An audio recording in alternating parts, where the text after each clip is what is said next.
యేసుక్రీస్తు శిశువుల పేర్లు ఒకసారి మనము చదువుకుందాం. యేసుక్రీస్తు శిశువులు ఎంతమంది?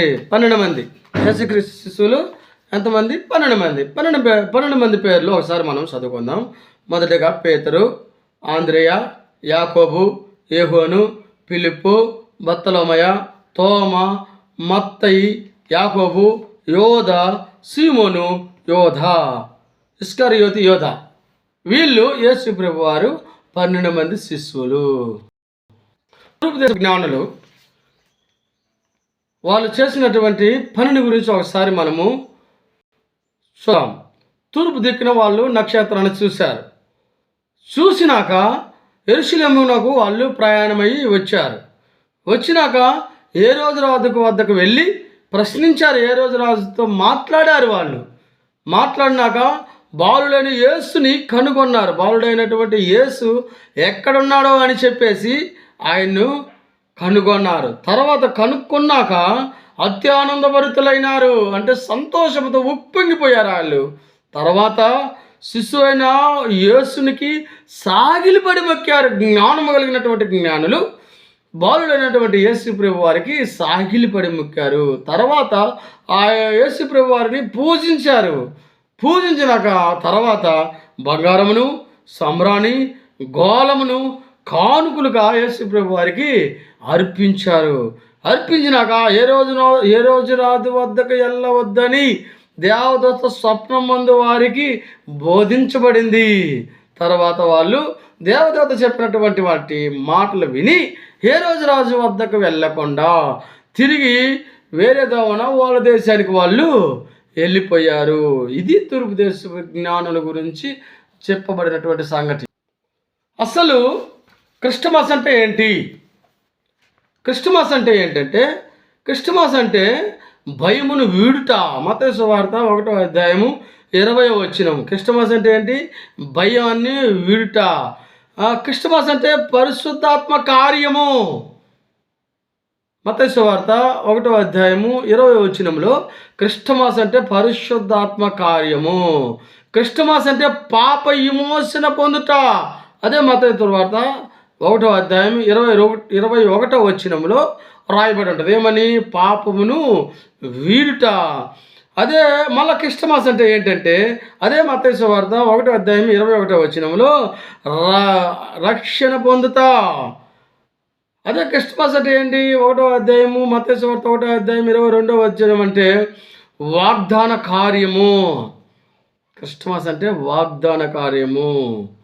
అదే మత్తయి సువార్త 1వ అధ్యాయము 23వ వచనం, లూకా సువార్త 1వ అధ్యాయం 28వ వచనం అంటే ఈ 2 లేఖనాలు మనం ఒకసారి పరిశీలన తీసుకున్నట్లయితే క్రిస్టమస్ అంటే దేవుడు నీకు తోడుగా ఉండుట.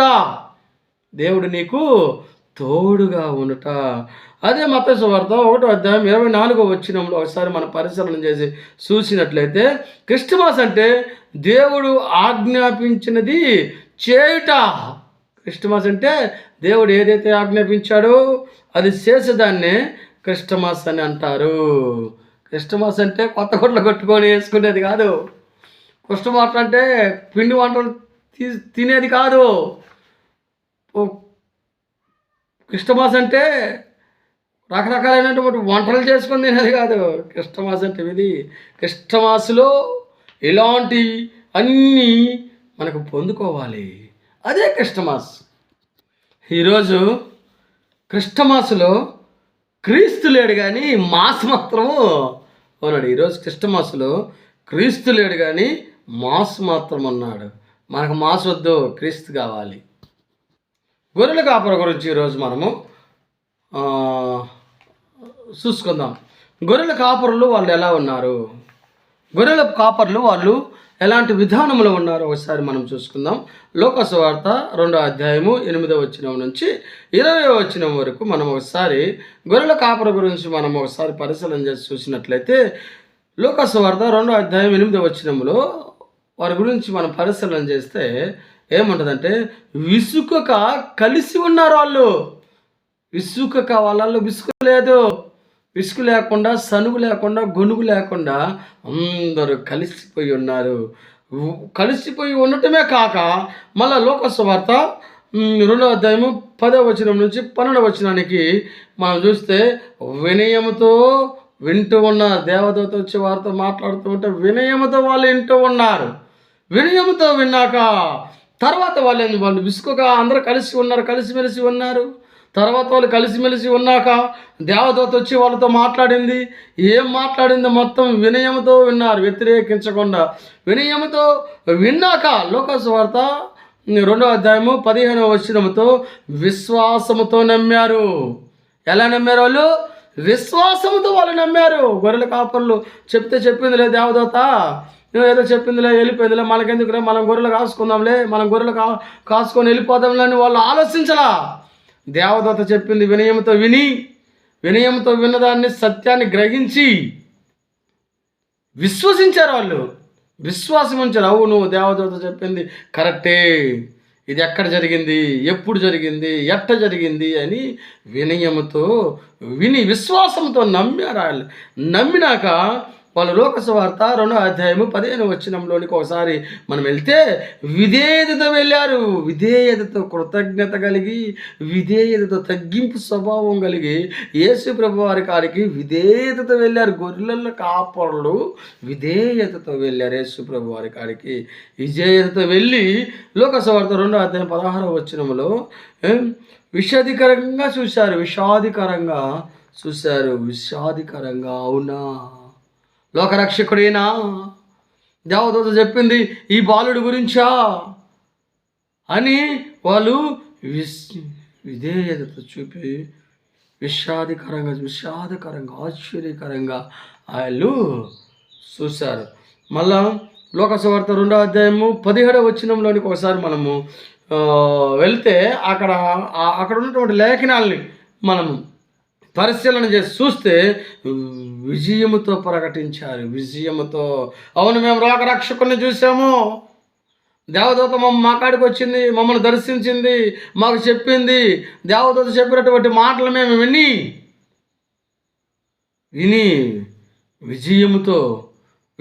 మేము లోకరక్షకుని చూసామని ఆనందంతో సంతోషంతో వాళ్ళు ప్రకటన చేశారు. లోకాసు వార్త 2వ అధ్యాయం 20 వచనానికి మనము వెళ్తే వివేకముతో జీవించారు. వివేకముతో, గర్వంతో కాదు, కుట్రతో కాదు, వ్యసనాలతో కాదు, వాళ్ళు వివేకముతో చూశారు. వివేకం ఉంది వాళ్ళల్లో, కృతజ్ఞత ఉంది వాళ్ళల్లో, మానవత్వం ఉంది వాళ్ళల్లో. ఇన్ని విధాలుగా గొర్రెల కాపరుల గురించి మనము నేర్చుకోవాల్సినటువంటి గుణపాఠం ఇది. క్రిస్టమస్లో దేవదూతల పాత్ర ఏంది? వాళ్ళు ఎప్పుడెప్పుడు ఎవరెవరికి ఎక్కడెక్కడ కల్పించారు, వాళ్ళ పాత్ర ఏంది? ప్రాముఖ్యమైనటువంటి పాత్ర ఏదైనా ఉందా అని మనం చెప్పుకుంటే దేవదూతల పాత్ర అని మనం చెప్పుకోవచ్చు. ఇంకా ఉన్నాయి, లేవని మనం అనకూడదు. కానీ వాటిలలో ప్రాముఖ్యమైనటువంటి పాత్ర దేవదూతల పాత్ర. దేవుడి కాడ నుంచి వర్తమానాన్ని భూమి మీదకి తీసుకొని వచ్చి భూమి మీద ఉన్నటువంటి మనుషులకి వర్తమానాన్ని తెలియజేసింది ఎవరంటే దేవదూతలు. భూమి మీద ఉన్నటువంటి మనుషులలో ఉన్నటువంటి ఆలోచనలు తొలగించింది ఎవరంటే దేవదూతలు. యేసేపులో ఉన్నటువంటి ఆలోచనలు తొలగించింది ఎవరంటే దేవదూత. మరియమ్మలో ఉన్నటువంటి ఆలోచనలు తొలగించింది ఎవరంటే దేవదూత. మరియమ్మలో ఏం ఆలోచింది? నేను పురుషుడిని ఎరగని దాన్ని కదా, నాకు ఎట్లా గర్భం ధరించబడద్ది అన్నప్పుడు ఆ దేవదూతలు ఆమెకు చెప్పారు, అమ్మ నువ్వు పురుషుని ఎరగదానివే, నువ్వు కన్నవే, నువ్వు పరిశుద్ధురాలివే, నువ్వు మంచిదానివే, దేవుడు నిన్ను ఎన్నుకున్నాడు అని మరియమ్మతో దేవదూతలు మాట్లాడుతూ ఉన్నారు. యేసేపు కూడా అమ్మో ఇది ఎలా జరిగిద్ది అని రహస్యముగా మరియమ్మను వెంబడిస్తూ ఉంటే దేవదూత వెళ్ళి యేసేపుతో మాట్లాడుతుంది. అయ్యా నువ్వు మరియమ్మని ఏం అనుమానించవద్దు, మరియమ్మ పైన నువ్వు సందేహించవద్దు, దేవుడు మరియమ్మని ఎన్నుకొని మరియమ్మ ద్వారా దేవుడు ఈ కార్యం చేయటానికి దేవుడు ఆమెను ఎన్నుకున్నాడు. ఇది పరిశుద్ధాత్మ కార్యం, దేవుని కార్యం. అంతేగాని నువ్వు సందేహపడద్దు అన్నప్పుడు వాళ్ళిద్దరూ యేసు ప్రభు పుట్టేంత వరకు జాగ్రత్తగా ఉన్నారు. వాళ్ళిద్దరు కలవకుండా, చేయకుండా, భార్యాభర్తల సంబంధం లేకుండా, ఏం లేకుండా జాగ్రత్తగా వాళ్ళ జీవితాన్ని ముందుకు తీసుకెళ్ళారు. సరే, బాగుంది ఇంతవరకు. అసలు దేవదూతల పాత్ర ఏముంది? లోక సువార్త 1వ అధ్యాయం 26వ వచనం నుంచి 38వ వచనంలోనికి మనం ఒకసారి అయితే కన్యైన మరియతో దేవదూతలు మాట్లాడుతా. మత్తయి సువార్త 1వ అధ్యాయం 18వ వచనం 20వ వచనంలోనికి మనం ఒకసారి అయితే నీతిమంతుడైన యేసేపుతో దేవదూతలు మాట్లాడుతా. 3వ అంశంలో పోతే లోక సువార్త 2వ అధ్యాయం 8వ వచనం 14వ వచనంలోకి 8వ అధ్యాయం లోక సువార్త 2వ అధ్యాయం 8 నుంచి 14వ వచనంలోకి మనం వెళ్తే గొర్రెల కాపర్లతో దేవదూత మాట్లాడుతా. మళ్ళీ మత్తయి సువార్త 2వ అధ్యాయం 19వ వచనం 21వ వచనంలోనికి మనం వెళ్తే యేసేపుతో దేవదూత మాట్లాడుతా. ఇలా దేవదూతలు వాళ్ళ పాత్రని వాళ్ళు చేయటము జరిగింది. యేసుప్రభు వారు పుట్టినప్పుడు యేసుప్రభు వారి విషయంలో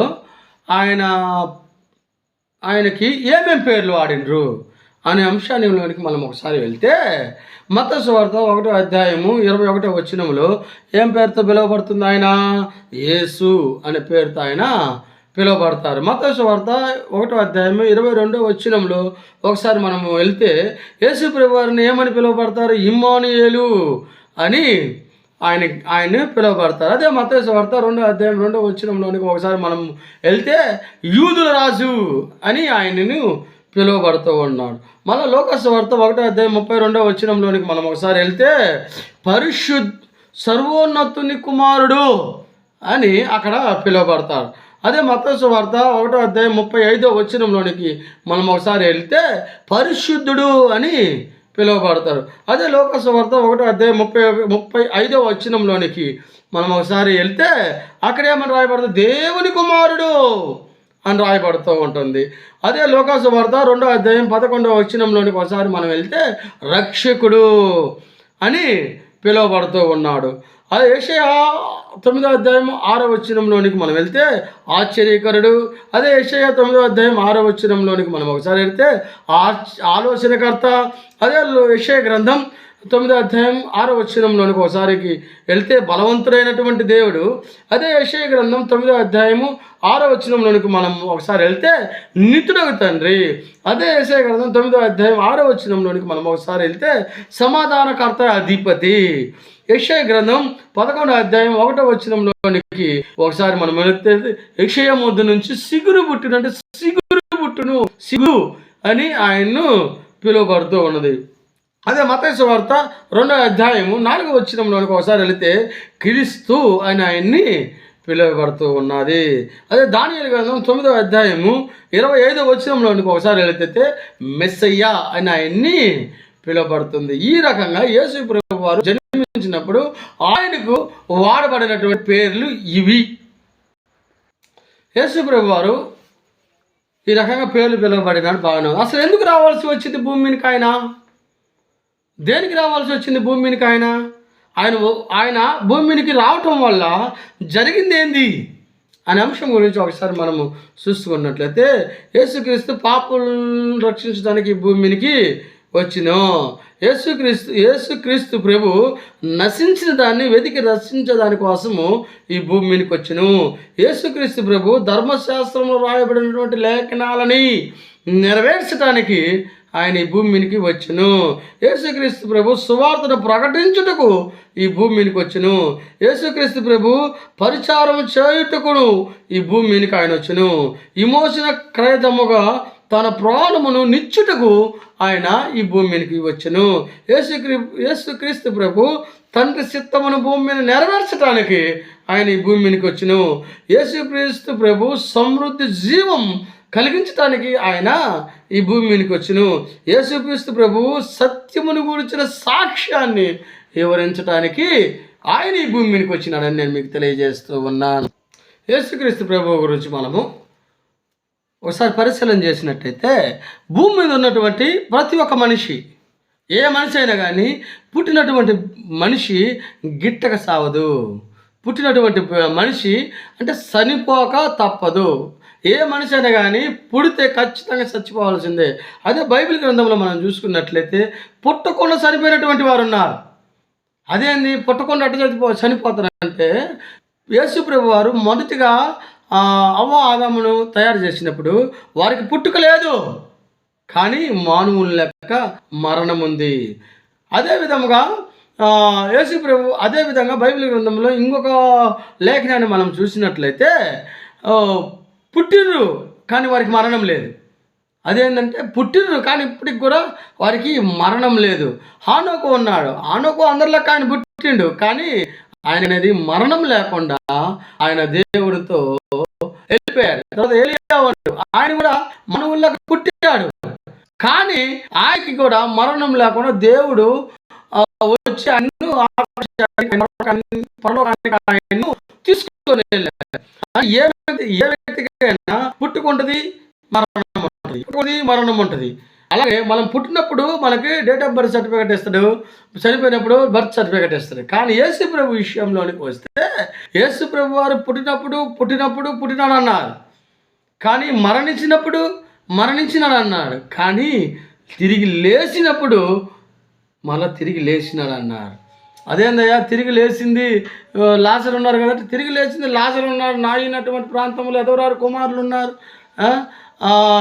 అధికారి కుమార్తె ఉంది, వీళ్ళందరూ ఉన్నారు, కానీ వాళ్ళు మళ్ళీ చనిపోయారు.